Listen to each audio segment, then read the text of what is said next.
The new checkboxes in Excel are amazing. In case you're not familiar how to use them, you can take a look at that video.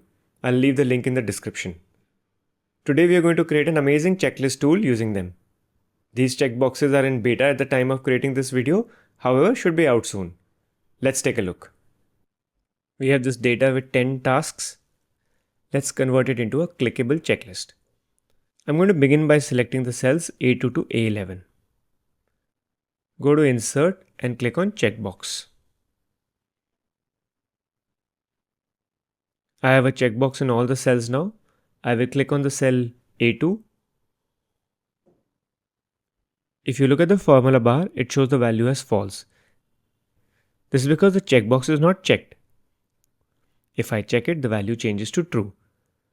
All the checkboxes will display the same behavior. Now as the next step, we want the task description to be displayed in light gray color with a line striking it every time we check the completed checkbox. To do that, let's make use of conditional formatting.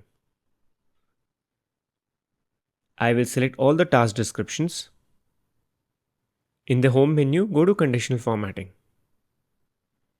and click on New Rule. Click on the option Use a formula to determine which cells to format. And I will write the formula as equal to A2 equal to true.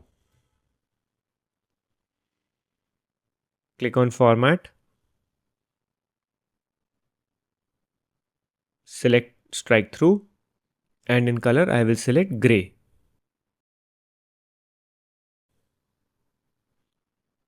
Press OK again.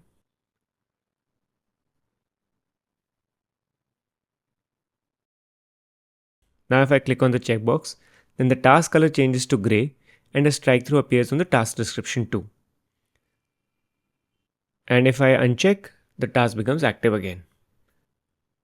If you like our content, then I would request you to subscribe to our channel. This small help from you will make a big difference to us. Thank you for watching.